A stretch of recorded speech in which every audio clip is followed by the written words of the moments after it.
Shabbat Shalom. This week's parsha is the double parsha of Behar and Bechukotai. It's right at the end of the book of Vayikra. And if you think about it, this is really a turning point in the history of the Jewish people. The Jews are about to leave Mount Sinai. They're finished with receiving the Torah and with building the Mishkan and understanding how it functions. And they're going to go now to the land of Israel. It's not that far from Mount Sinai to the land of Israel. Only later, because of the sin of the spies, do they end up spending 40 years in the desert. And so right now, before the Jews go to form a nation in the land of Israel, we have Behar and Bechukotai. Bechukotai has the blessings and curses that ensures the Jewish people, or encourages the Jewish people to stick with the Torah and to do what's in the Torah. And right before that, in our first parsha, Behar, we have three concepts. We have Shemitah, the sabbatical year, we have Yovel, the 50th year, and Ribbis, not to charge interest from another Jew.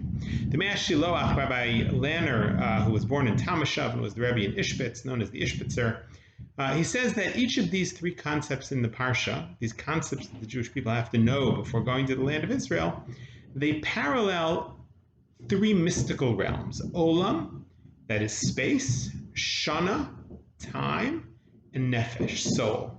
He says, if you think about it, the sabbatical year is the concept of realizing in space that I'm not the master of the universe. I might feel that, I have a field and now I'm independently wealthy. I can grow whatever I want, but the reality is I don't make the rain fall. I didn't create the world.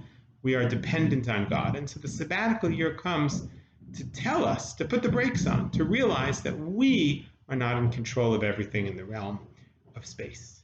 The same is true with the realm of time. Time is ribbis, interest. If I lend somebody money, what produces money from money? Time. If you have an individual retirement account, you know that interest compounds and it's time that produces more money. And so there's the danger that over time I'll just keep checking my accounts and every week I'll see it go up. And I'll think, I'm in control of everything and I am the master because I have money and time is going to just produce more money for me. And so Ribbis comes to tell us, hey, you are not the master. You can't just charge interest from anybody you want. And the last thing is nefesh, soul. The servant in the ancient world was the means of production. To own servants is to own production. And so there too, on the sabbatical year and on the Yovel year, you have to let your servants go.